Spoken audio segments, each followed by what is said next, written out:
Olá, Imaginators! Como vocês estão? Espero que vocês estejam bem. Eu tô atrapalhando um pouquinho aqui a imersão de vocês no livro para poder dar um aviso para vocês, tá bom? Alguns capítulos desse livro, né, desse audiobook Pai Rico, Pai Pobre, o que acontece? Existem alguns esquemas, alguns exemplos que ele dá aqui no livro, né, em alguns capítulos, que eu vou estar colocando aqui na tela para vocês, tá? Para poder complementar aí o entendimento do livro, para não ficar tão desfalcado. Quando ele fizer essas menções, basta vocês acompanharem aqui na tela, tá? Que eu vou colocar o esquema, continuar a escutar o audiobook normalmente, tá bom? Era esse o aviso que eu tinha para dar para vocês, então continuem acompanhando porque esse audiobook está maravilhoso. Vamos lá! Capítulo 3, Lição 2. Para que alfabetização financeira? Em 1990, meu melhor amigo Mike assumiu o império de seu pai e está fazendo de fato um trabalho melhor do que o de seu pai. Encontramo-nos uma ou duas vezes no ano, no campo de golfe. Ele e sua mulher são muito mais ricos do que você possa imaginar. O império de Pai Rico está em grandes mãos e Mike está agora preparando seu filho para ocupar seu lugar, tal como seu pai nos preparou. Em 1994, aposentei-me aos 47 anos de idade. Minha mulher, Kim, tinha 37 anos. Aposentadoria não significa deixar de trabalhar. Para minha mulher e para mim, quer dizer que se não houver mudanças cataclísmicas inesperadas, podemos trabalhar ou não, e nossa riqueza continuará aumentando automaticamente, ficando bem à frente da inflação. Acho que isso representa liberdade. Os ativos são suficientemente grandes para crescerem por si próprios. É como plantar uma árvore. Você a rega durante anos e então, um dia, ela não precisa mais disso. Suas raízes são suficientemente profundas, então a árvore lhe proporciona sombra para o seu prazer. Mike optou por dirigir o império e eu por aposentar. Sempre que faço palestras, as pessoas perguntam o que lhes aconselho ou o que elas deveriam fazer. Como começar? Há algum bom livro que eu possa recomendar? O que elas deveriam fazer para preparar seus filhos? Qual é o segredo do sucesso? Como é que eu ganho milhões? Nessas ocasiões, sempre me lembro de um artigo que me deram uma certa vez. Diz mais ou menos o seguinte: os homens de negócios mais ricos. Em 1923, um grupo de nossos maiores líderes e homens de negócios mais ricos participou de um encontro no hotel Edgewater Beach, em Chicago. Entre eles estavam Charles Schwab, presidente da maior siderúrgica independente, Samuel Insull, presidente da maior empresa de energia elétrica, Howard Hobson, presidente da maior empresa fornecedora de gás, Iver Kreuger, presidente da International Match, uma das maiores empresas da época, Leon Frazier, presidente do Banco Internacional de Compensações Financeiras, Richard Whitney, presidente da Bolsa de Valores de Nova York, Arthur Cotton e Jesse Livermore, dois dos grandes especuladores de ações, e Albert Falley, um membro do gabinete do presidente Harding. 25 anos depois, 9 deles, os listados anteriormente, terminaram como se segue. Schwab morreu sem um centavo, depois de ver 5 anos de empréstimos. Insull morreu falido, em um país estrangeiro. Kreuger e Cotton também morreram falidos. Hobson ficou louco. Whitney e Albert Falley tinham acabado de sair da cadeia. Fraser e Livermore se suicidaram. Duvido que alguém possa dizer o que aconteceu realmente com aqueles homens. Se você olhar a data da reunião, 1923, foi antes do crash da Bolsa de 1929 e da Grande Depressão. O que desconfio deve ter tido grande impacto sobre esses homens e suas vidas. O interessante é isso. Hoje vivemos em tempos de mudanças maiores e mais aceleradas do que esses homens vivenciaram. Imagino que nos próximos 25 anos deverão registrar-se altos e quedas comparáveis aos enfrentados por eles. Estou muito preocupado pelo fato de que gente demais se preocupa excessivamente com dinheiro e não com sua maior riqueza, a educação. Se as pessoas estiverem preparadas para serem flexíveis, mantiverem suas mentes abertas e aprenderem, elas se tornarão cada vez mais ricas ao longo dessas mudanças. Se elas pensarem que o dinheiro resolverá seus problemas, receio que terão dias difíceis. A inteligência resolve problemas e gera dinheiro. O dinheiro sem a inteligência financeira é dinheiro que desaparece depressa. A maioria das pessoas não percebe que na vida o que importa não é quanto dinheiro você ganha, mas quanto dinheiro você conserva. Todos ouvimos histórias de ganhadores de prêmios na loteria que eram pobres, enriqueceram subitamente e voltaram a ser pobres. Ganham milhões e logo estão de volta ao ponto de partida. Ou histórias de atletas profissionais que aos 24 anos ganham milhões de dólares ao ano e que aos 34 estão dormindo embaixo da ponte. Hoje de manhã, quando estou escrevendo isso, o jornal conta a história de um jovem jogador de basquete que um ano atrás era milionário. Hoje, ele diz que seus amigos, seu advogado e seu contador levaram todo o seu dinheiro e está trabalhando em um lava-carros por um salário mínimo. Ele tem apenas 29 anos. Foi demitido do lava-carros porque se recusou a tirar seu anel de campeão enquanto trabalhava, e por isso sua história chegou ao jornal. Ele estava lutando por sua reintegração, alegando dificuldades para sobreviver e discriminação. O anel era tudo o que lhe restara. Afirmava que se isso lhe fosse tirado, ele desmoronaria. Em 1997, sei de muitas pessoas que estão se tornando milionários instantâneos. É a volta dos loucos anos 20. E embora fique feliz de ver que pessoas se tornam cada vez mais ricas, só posso advertir que, no longo prazo, não importa tanto quanto você ganhou, mas o quanto você conservou e por quantas gerações isso é conservado. Partindo deste princípio, quando as pessoas perguntam como o Senhor começou, ou diga-me como ficou rico rapidamente, elas frequentemente ficam muito desapontadas com minha resposta. Eu simplesmente lhes digo o que meu pai rico me falou quando eu era um moleque. Se você quiser ficar rico, você precisa de uma alfabetização financeira.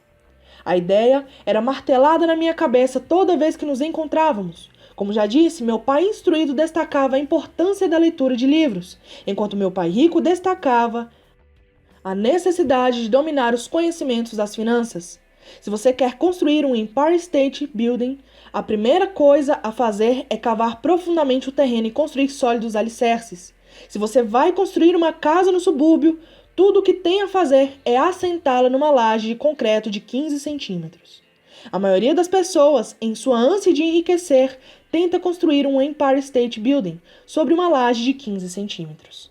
Nosso sistema escolar, por ter sido criado na época agrária, ainda acredita em casas sem alicerces. Chão de terra batida ainda está na moda. Assim, a garotada sai da escola sem qualquer fundamento financeiro. Um dia, insones e endividados no subúrbio, vivendo o sonho americano, elas decidem que a resposta para seus problemas financeiros está em achar um meio de enriquecer rapidamente. Começa a construção do arranha-céu. Sobe rapidamente e logo, em lugar de um Empire State Building, temos a torre inclinada dos subúrbios. De volta às noites insones. No meu caso e no caso de Mike, quando adultos, as nossas escolhas foram possíveis porque fomos ensinados a construir sólidos alicerces quando éramos apenas crianças. É bom recordar que, diferentemente do Brasil, nos Estados Unidos os subúrbios são os locais de moradia das classes mais abastadas. Agora vejamos. A contabilidade é possivelmente um dos assuntos mais áridos do mundo e pode também ser o mais confuso. Mas se você quiser ser rico, pode ser o assunto mais importante. A questão é: como pegar um tema entediante, confuso e ensiná-lo a crianças? A resposta é simplifique. Comece por ensiná-lo por meio de figuras. Meu pai rico construiu um sólido alicerce financeiro para Mike e para mim. Já que éramos apenas crianças, ele criou uma forma muito simples de ensinar. Durante anos, ele apenas fazia desenhos e usava palavras. Mike e eu entendíamos os desenhos simples, o jargão, o movimento do dinheiro e então, anos mais tarde, o pai rico começou a incluir números. Hoje, Mike domina uma análise contábil muito mais complexa e sofisticada porque precisa disso. Ele tem que controlar um império de $1 bilhão. Eu não sou tão sofisticado porque meu império é menor. Contudo, ambos partimos do mesmo alicerce simplificado. Nas páginas que se seguem, apresentei as mesmas figuras simples que o pai de Mike criou para nós. Embora simples, esses desenhos ajudaram a orientar dois garotos na construção de uma grande riqueza embasada em fundamentos sólidos e profundos. Regra número 1. Você tem que conhecer a diferença entre um ativo e um passivo e comprar ativos. Se você deseja ser rico, isso é tudo o que você precisa conhecer. E a regra número 1 é a única regra. Isso pode parecer absurdamente simples, porque não se tem ideia do quanto é profunda. A maioria das pessoas tem dificuldades financeiras porque não conhece a diferença entre um ativo e um passivo. As pessoas ricas adquirem ativos, os pobres e a classe média adquirem obrigações pensando que são ativos. Quando o pai rico explicou isso para Mike e para mim, pensamos que ele estava brincando. Aí estávamos quase adolescentes, esperando pelo segredo do enriquecimento, e essa era a resposta. Era tão simples que precisamos parar um longo tempo para pensar a respeito. O que é um ativo? Perguntou Mike. Não se preocupe agora, disse pai rico. Deixe a ideia amadurecer. Se você puder entender a simplicidade, sua vida terá um rumo e será fácil do ponto de vista financeiro. É simples, por isso é que não se presta atenção. O senhor quer dizer que tudo o que precisamos conhecer é o que é um ativo, comprá-lo e ficaremos ricos? Perguntei. Pai rico balançou a cabeça afirmativamente. É tão simples assim. Se é tão simples, por que é que todos não ficam ricos? Perguntei. Pai rico sorriu. Porque as pessoas não sabem distinguir um ativo de um passivo. Lembro de ter perguntado como é que os adultos podem ser tão ignorantes. Se é tão simples, tão importante, por que todo mundo não procura descobrir a diferença? Pai rico levou apenas alguns minutos para explicar o que eram ativos e passivos. Já adulto, tive dificuldade em explicar isso a outros adultos. Por quê? Porque os adultos são mais espertos. Na maioria dos casos, a simplicidade da ideia escapa aos adultos porque eles foram educados de maneira diferente. Eles foram educados por outros profissionais instruídos, como banqueiros, contadores, agentes imobiliários, planejadores financeiros e assim por diante. A dificuldade está em levar os adultos a desaprender ou a tornar-se outra vez criança. Um adulto inteligente frequentemente se sente diminuído ao prestar atenção em definições simplistas. Pai rico acreditava no princípio si, simplifique, estúpido. De modo que ele simplificou as coisas para os dois garotos e lhes deu uma sólida base financeira. O que provoca a confusão? Ou como algo tão simples pode parecer tão enrolado? Por que alguém compraria um ativo que na verdade era uma obrigação? A resposta está nos conhecimentos básicos. Pensamos em alfabetização e não em alfabetização financeira. O que define se algo é um ativo ou é um passivo não são as palavras. De fato, se você quer ficar realmente confuso, procure as palavras ativo e passivo no dicionário. Sei que um contador pode achar boa a definição, mas para a pessoa média não faz sentido. Mas nós adultos muitas vezes somos orgulhosos demais para admitir que algo não faz sentido. Quando éramos garotos, pai rico falava: o que define um ativo não são as palavras, mas os números. E se você não puder ler os números, você não pode distinguir um ativo de um buraco no chão. Na contabilidade, dizia pai rico, não importam os números, mas o que os números contam. E como as palavras não são as palavras, mas as histórias que elas nos contam. Muitas pessoas leem, mas não entendem muita coisa. É a chamada compreensão da leitura. E todos temos habilidades diferentes no que se refere à compreensão da leitura. Por exemplo, recentemente comprei um novo aparelho de vídeo. Junto vi um manual que explicava como fazer gravações. Tudo que eu queria era gravar meu programa preferido numa sexta-feira à noite. Quase fiquei maluco tentando ler o manual. Nada no meu mundo é tão complexo quanto programar a gravação do vídeo.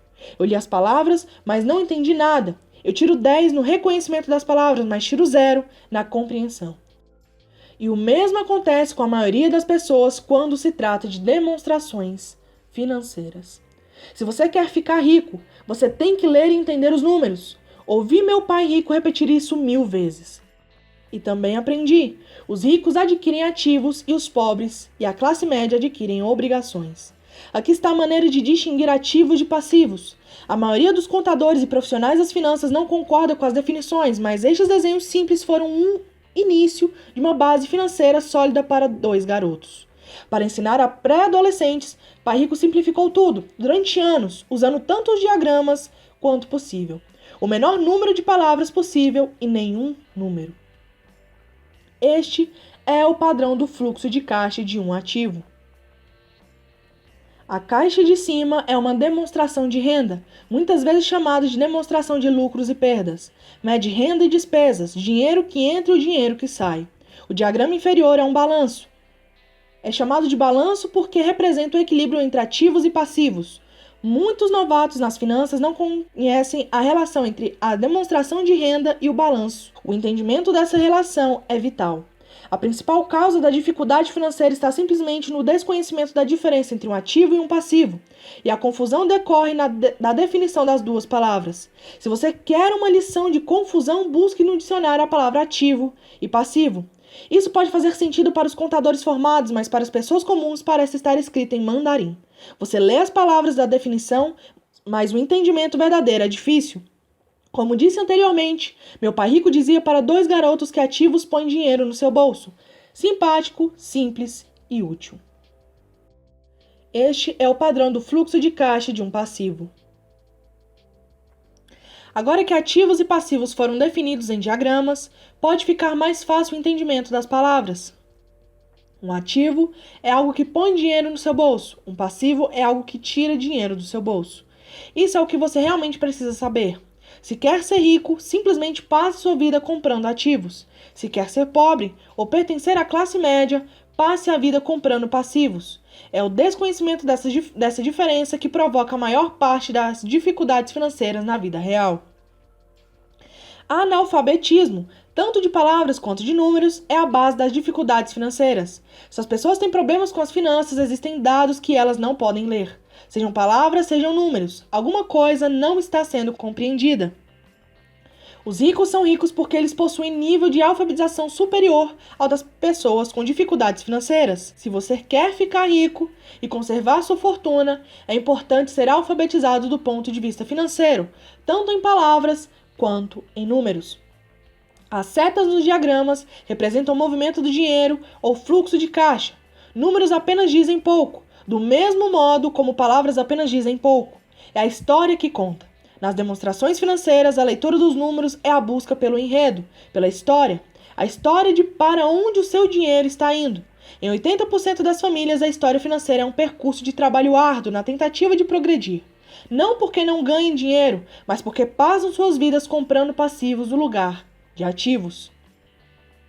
Por exemplo, este é o padrão do fluxo de caixa de uma pessoa pobre ou de um jovem que ainda mora com os pais. Este é o fluxo de caixa de uma pessoa da classe média. Este é o fluxo de caixa de uma pessoa rica.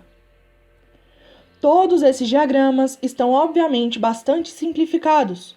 Todos têm despesas de subsistência, necessidade de alimentação, moradia e vestimentas. Os diagramas mostram o fluxo de caixa na vida de pessoas pobres, da classe média ou ricas. É esse fluxo de caixa que conta a história. É a história de como a pessoa lida com o dinheiro e o que faz depois de que tem o dinheiro em mãos. Comecei apresentando a história dos homens mais ricos dos Estados Unidos, porque quis ilustrar a falha do pensamento de tantas pessoas. A falha é considerar que o dinheiro resolverá todos os problemas. É por isso que me arrepio quando ouço as pessoas perguntando como ficar ricas rapidamente, ou por onde começar. Muitas vezes ouço, estou endividado, por isso preciso ganhar mais dinheiro. Porém, mais dinheiro nem sempre resolve o problema. De fato, pode até aumentá-lo. O dinheiro muitas vezes põe a nu nossas trágicas falhas humanas. É como um holofote sobre o que não sabemos. É por isso que com muita frequência uma pessoa que tem um ganho súbito de dinheiro, uma herança, um aumento salarial ou um prêmio na loteria, volta rapidamente ao mesmo ponto, ou até pior, ao caos financeiro em que se encontrava antes de receber esse dinheiro. O dinheiro só acentua o padrão de fluxo de caixa que está na sua mente. Se seu padrão for gastar tudo o que ganha, o mais provável é que um aumento de dinheiro disponível apenas resulte em um aumento de despesas. Como se diz popularmente, um louco e seu dinheiro fazem uma grande festa. Repeti inúmeras vezes que vamos à escola para adquirir habilidades acadêmicas e profissionais, ambas muito importantes. Na década de 1970, quando eu frequentava o 2º grau, se alguém fosse bem-sucedido academicamente, quase imediatamente imaginava-se que este estudante brilhante se tornaria um médico. Muitas vezes nem se perguntava se o jovem desejava ser médico. Era uma pressuposição. Era a profissão que prometia a maior recompensa financeira. Hoje, os médicos enfrentam dificuldades financeiras que não desejariam a seus piores inimigos. Seguradoras controlando os negócios, cuidados de saúde administrados, intervenção governamental e processos por erro médico, para mencionar algumas. E a garotada quer ser estrela do basquete, jogador de golfe como Tiger Woods, gênio da computação, estrela do cinema, roqueiro, rainha da beleza ou corretor de Wall Street. Isso ocorre simplesmente porque é aí que estão a fama, o dinheiro e o prestígio. Eis o motivo porque é tão difícil motivar a garotada na escola. Eles sabem que o sucesso profissional já não depende apenas do sucesso acadêmico, como em outros tempos. Como os estudantes deixam a escola sem habilidades financeiras, milhões de pessoas instruídas obtêm sucesso em suas profissões, mas depois se deparam com dificuldades financeiras. Trabalham muito, mas não progridem. O que falta em sua educação não é saber como ganhar dinheiro, mas como gastá-lo. O que fazer com ele depois de tê-lo ganho? É o que se chama aptidão financeira. O que você faz com o dinheiro depois que o ganhou. Como evitar que as pessoas lhe tirem o dinheiro. Quanto tempo você o conserva e o quanto esse dinheiro trabalha para você. A maioria das pessoas não descobre o motivo de suas dificuldades financeiras porque não entende os fluxos de caixa. Uma pessoa pode ser muito instruída, bem-sucedida profissionalmente e ser analfabeta do ponto de vista financeiro. Essas pessoas muitas vezes trabalham mais do que seria necessário porque aprenderam a trabalhar arduamente, mas não como fazer o dinheiro trabalhar para elas. A história de como a conquista de um sonho financeiro se transforma em um pesadelo financeiro. A visão cinematográfica de pessoas trabalhadoras tem um padrão definido. Recém-casados, jovens altamente instruídos, felizes, mudam-se para um de seus pequenos apartamentos alugados. Imediatamente, percebem que estão poupando dinheiro, porque dois podem ver com a mesma despesa de um. O problema é que o apartamento é apertado. Decidem então poupar para comprar a casa de seus sonhos e ter filhos. Eles têm duas rendas e se concentram em suas carreiras. Suas rendas começam a aumentar. E aumentar. E suas despesas também. A despesa número 1, para a maioria, são os impostos. Muitas pessoas pensam que se trata do imposto de renda, mas para grande parte dos americanos o que pesa mais é a Seguridade Social. Para o empregado, parece que a contribuição para a Seguridade Social combinada com a do Medicare é de cerca de 7,5%, mas a verdade é de 15%. Porque o empregador deve dar uma contrapartida do mesmo montante. Essencialmente, esse é um dinheiro que o empregador não pode pagar a você. Além disso, você ainda paga imposto de renda sobre a quantia deduzida de seus salários para a Seguridade Social. Renda essa que você nunca recebeu porque foi transferida na fonte para a Seguridade Social. E seu passivo também aumenta. No caso brasileiro, as contribuições para a Previdência Social são deduzidas do salário antes do cálculo do imposto de renda. Isso é visto mais claramente se voltarmos ao caso do jovem casal. Em consequência do aumento de suas rendas, eles resolvem comprar a casa de seus sonhos. Uma vez adquirida, eles pagam um novo imposto, o chamado imposto de propriedade. Então, eles compram um carro novo, novos móveis e novos eletrodomésticos para montar o novo lar. E de repente acordam e a coluna do passivo está atulhada de dívidas hipotecárias e do cartão de crédito.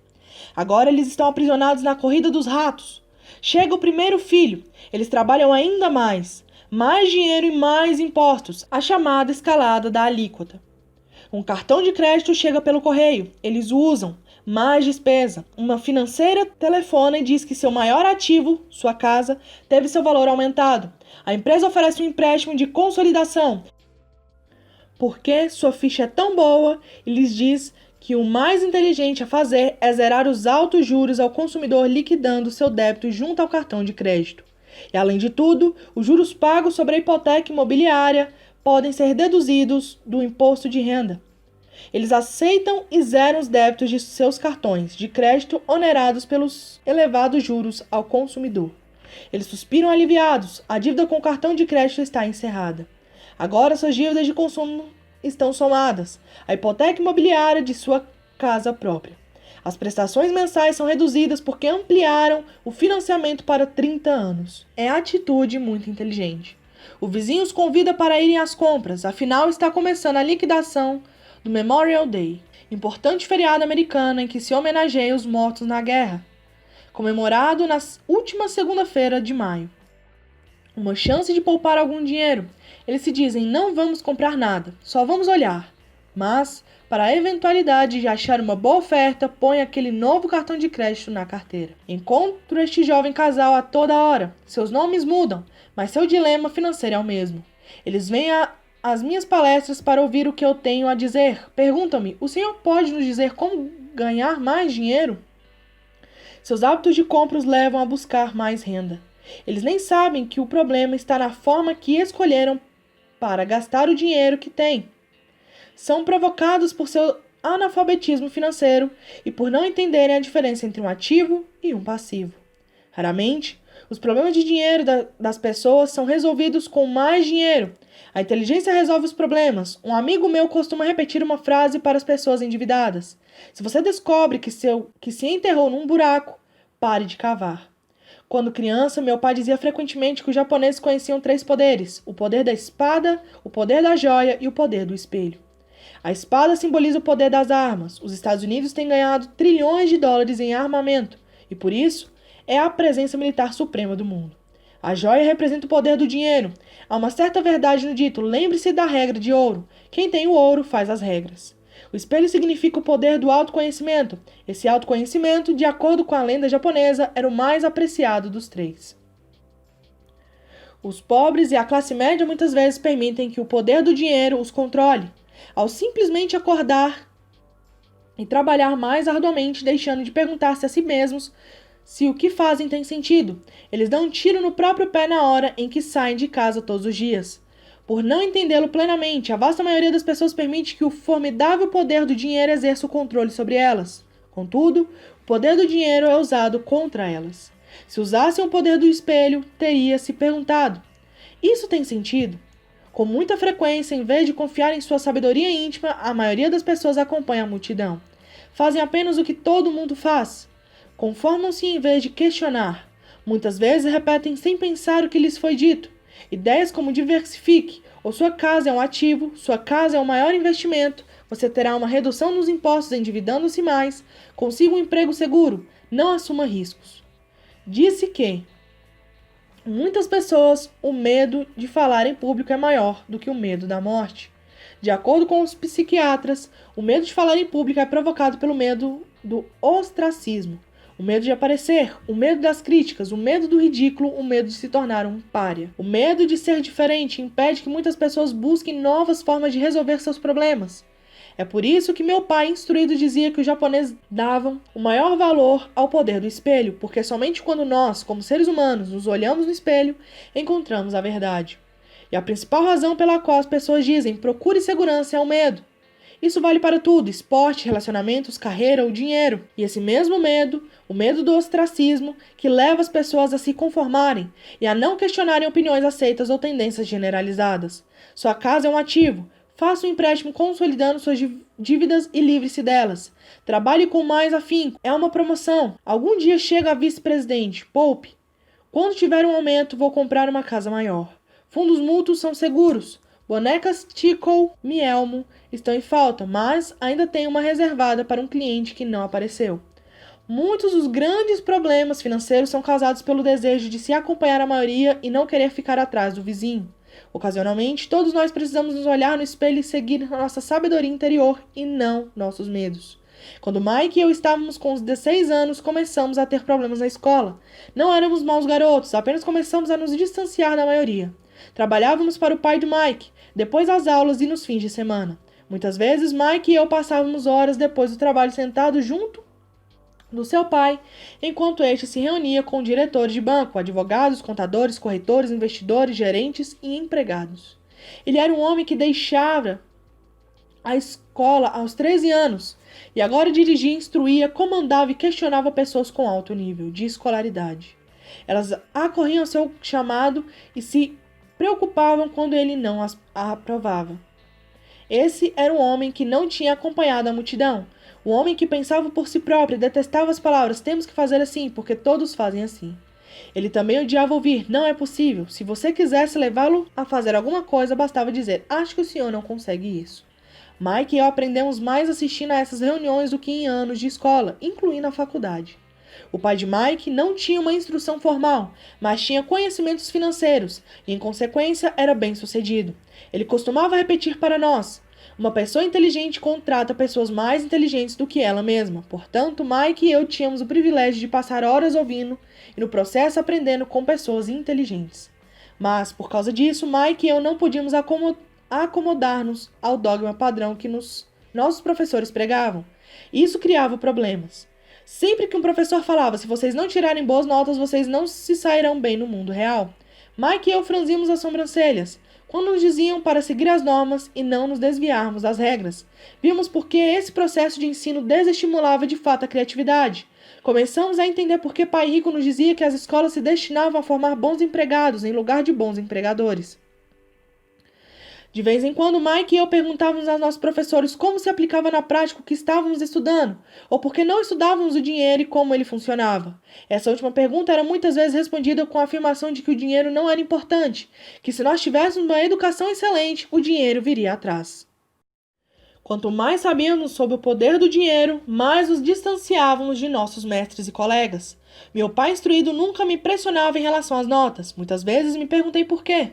Ele, porém, começou a discutir sobre dinheiro. Com 16 anos já tinha provavelmente uma base de conhecimento sobre dinheiro melhor do que a minha mãe e meu pai. Eu sabia escriturar livros contábeis, ouvia especialistas em tributação, advogados especializados em questões empresariais, gerentes de banco, corretores imobiliários e investidores. Meu pai falava com professores. Certo dia, meu pai falou que nossa casa era seu maior investimento. Uma discussão um tanto desagradável teve início quando eu lhe mostrei por que não achava que uma casa fosse um bom investimento. O diagrama a seguir ilustra a diferença na percepção de meu pai rico e de meu pai pobre, no que se referia a casas. Um pensava que sua casa era um ativo, o outro que era um passivo. Lembro que tracei o diagrama a seguir para mostrar a meu pai a direção dos fluxos de caixa. Também lhe mostrei as despesas que acompanhavam a posse de uma casa. Uma casa maior representa despesas maiores e o fluxo de caixa sai pela coluna das despesas. Atualmente, ainda ouço contestações à ideia de que uma casa não é um ativo, e sei que para a maioria das pessoas ela é não só seu maior investimento, como também seu sonho. E sermos donos de nossa moradia é melhor do que nada. Eu ofereço simplesmente uma maneira alternativa de encarar esse dogma popular. Se minha mulher e eu fôssemos comprar uma casa maior, mais vistosa, nós encararíamos não como um ativo, mas como um passivo, já que esta iria tirar dinheiro de nossos bolsos. Aqui vai um argumento que desenvolvo. Na verdade, não espero que a maioria das pessoas concorde com ele, uma vez que um lar agradável é um fator emocional. E no que se refere a dinheiro, grandes emoções tendem a reduzir a inteligência financeira. Número 1. Em relação a casas, destaco que, em geral, as pessoas passam a vida pagando por uma moradia que nunca será delas. Em outras palavras, compra-se uma casa nova e a cada tantos anos incorrendo cada vez em um novo empréstimo de 30 anos sobre a casa anterior. Número 2. Apesar de poderem deduzir os juros da hipoteca imobiliária para fins de imposto de renda, as pessoas pagam todas as demais despesas com o dinheiro que sobra depois de pago o imposto, mesmo depois que liquidam a hipoteca. Número 3. Imposto sobre a propriedade. Os pais de minha mulher ficaram chocados quando os impostos sobre a propriedade relativos à sua residência aumentaram para $1.000 mensais. Isso ocorreu após sua aposentadoria, de modo que o aumento pressionou seu orçamento e eles se viram obrigados a mudar de casa. Número 4. O valor dos imóveis nem sempre aumenta. Em 1997, enquanto escrevo este livro, eu tenho amigos que devem $1 milhão por imóveis que só conseguiriam vender por 700 mil. Número 5. As maiores perdas são as das oportunidades que não foram aproveitadas. Se todo o seu dinheiro está comprometido com o imóvel onde mora, você pode ser obrigado a trabalhar mais porque todo o seu dinheiro continua saindo na coluna das despesas. O padrão clássico do fluxo de caixa da classe média, em lugar de aumentar a coluna dos ativos. Se um jovem casal destinasse uma soma maior à aquisição de ativos, mais tarde teria maiores facilidades. Especialmente estaria preparado para pagar os estudos superiores de seus filhos. Seus ativos teriam aumentado e estariam disponíveis para cobrir despesas. Com excessiva frequência, o imóvel residencial só serve como meio de incorrer em empréstimos hipotecários para pagar despesas crescentes. Em suma, o resultado final de optar por possuir um imóvel residencial caro demais, em lugar de começar a formar um portfólio de ativos mais cedo, prejudica o indivíduo de 3 formas. Número 1. Perda de tempo, porque outros ativos poderiam ter registrado aumento em seu valor. Número 2. Perda de capital adicional, que poderia ter sido investido em vez de se ter pago as altas despesas de manutenção relacionadas diretamente ao imóvel residencial. Número 3. Perdas na instrução. Com muita frequência, os casais consideram seu imóvel residencial, as poupanças e o plano de aposentadoria como o total de sua coluna de ativos. Como não têm dinheiro para investir, eles simplesmente não investem. Isso lhes custa a experiência do investimento. Quase nunca conseguem tornar-se o que o mundo dos investimentos denomina um investidor sofisticado. E os melhores investimentos são, em geral, oferecidos aos investidores sofisticados, que, por sua vez, vendem-nos às pessoas que buscam a segurança. A demonstração financeira de meu pai instruído é a melhor demonstração da vida de alguém que está na corrida dos ratos. Suas despesas sempre acompanharam sua renda, de modo que nunca investiu em ativos. Em consequência, seus passivos, como a hipoteca imobiliária e as dívidas do cartão de crédito, eram maiores que seus ativos. A figura a seguir fala mais do que 1000 palavras. Demonstração financeira de pai pobre. A demonstração financeira pessoal de pai rico, por outro lado, reflete os resultados de uma vida dedicada ao investimento e à minimização do passivo. Demonstração financeira de pai rico. Uma revisão da demonstração financeira de meu pai rico mostra por que os ricos ficam mais ricos. A coluna dos ativos gera renda mais do que o suficiente para cobrir as despesas, com o saldo reinvestido na coluna dos ativos. A coluna dos ativos continua crescendo e, portanto, a renda gerada continua crescendo com eles. O resultado é: os ricos ficam mais ricos. Por que os ricos ficam mais ricos? A classe média se encontra em um estado de constantes dificuldades financeiras. Sua renda principal é gerada por salários e, quando seus salários aumentam, os impostos também aumentam. Suas despesas tendem a crescer no mesmo montante de seus salários. Daí a expressão corrida dos ratos. Eles consideram seu imóvel residencial como seu principal ativo, em lugar de investir em ativos geradores de renda. Por que a classe média tem dificuldades financeiras? O padrão de se considerar um imóvel residencial como investimento e a filosofia de que um aumento de salário significa que você pode comprar uma casa maior ou gastar mais é a base do atual endividamento da sociedade. Este processo de despesa crescente faz com que as famílias se endividem mais e tenham mais incerteza financeira, mesmo quando progridem no emprego e recebem aumentos salariais regulares. Esta é uma vida muito arriscada, decorrente da precária instrução financeira. A maciça perda de empregos da década de 1990, o downsizing das empresas, trouxe à luz a instabilidade financeira da classe média. De repente, os planos de pensão das empresas estavam sendo substituídos por planos 401k. Planos de contribuição definida em que a aposentadoria resulta do montante acumulado ao longo dos anos e que são o oposto dos antigos planos de aposentadoria em que o benefício era definido. A Seguridade Social está obviamente com problemas e não pode ser considerada como uma alternativa de aposentadoria. O pânico se instalou na classe média. O bom nestes dias é que muitas dessas pessoas reconheceram esses problemas e começaram a aplicar em fundos mútuos. Este aumento nos investimentos é responsável em boa medida pela acentuada alta no mercado de ações. Hoje, mais e mais fundos mútuos estão sendo criados em resposta à demanda da classe média. Os fundos mútuos são populares porque representam segurança. Os aplicadores médios dos fundos de pensão estão demasiadamente ocupados trabalhando para pagar impostos e hipotecas imobiliárias e têm dificuldade em poupar de modo a poder pôr seus filhos na faculdade e liquidar as dívidas do cartão de crédito. Não têm tempo de aprender a investir de modo que confiam na experiência do administrador do fundo mútuo. Como o fundo mútuo também inclui muitos tipos diferentes de investimento, tem-se uma sensação de segurança porque o fundo é diversificado. Este grupo de classe média instruída aceita o dogma da diversificação, defendido por corretores de fundos mútuos e consultores financeiros. Procure a segurança, evite o risco. A verdadeira tragédia, contudo, é a falta de instrução financeira precoce, responsável pelo risco enfrentado pela pessoa comum da classe média. A razão é que precisam procurar a segurança porque sua situação financeira é, na melhor das hipóteses, precária. Seus balanços não fecham.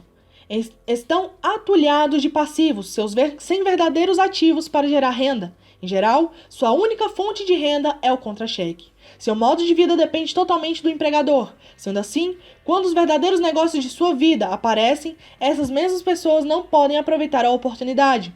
Elas devem procurar a segurança porque estão trabalhando muito, pagando impostos máximos e assoberbadas de dívidas.